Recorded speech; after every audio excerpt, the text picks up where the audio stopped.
What's up guys, here's Claudio from Visual Model WordPress themes, and in today's video we're gonna learn how to disable cache for logged in users on your WordPress website for free.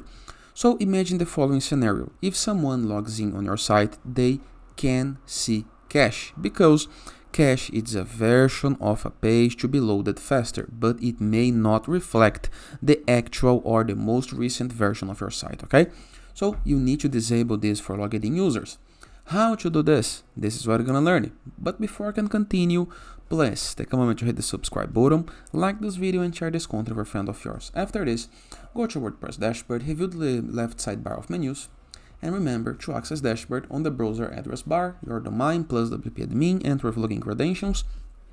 Review the left sidebar of menus. It's gonna look almost like mine, okay? It may change according to the theme and plugins you are using, but you're always gonna have plugins, so hover mouse over it and click the submenu Add Plugin.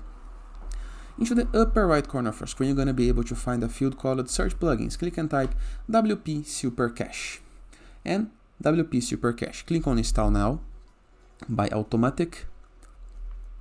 Click into the Activate button. This is gonna redirect you to the plugins list, a list where you can see all of the present plugins on your site. And if you scroll down just a little bit, review the WordPress left sidebar of menus once again, hover mouse over settings, you're going to be able to find a new submenu, WP Super Cache. Click on it.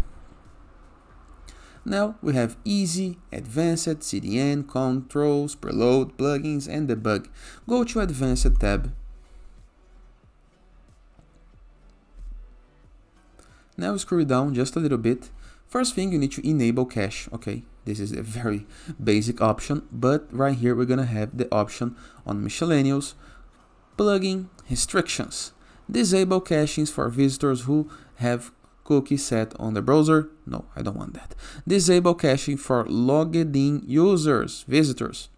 This is recommended, okay? So this is all you need to set. Simple as it is. Now scroll down and hit the save change or update status, and you are good to go. The plugin is now enabled and the cache is off for logged in users, okay? Simple, easy, and very effective. And that is. I hope you guys enjoyed this video. Feel free to use the comment section below in the case that you have any question, and I'll see you guys tomorrow. All the best!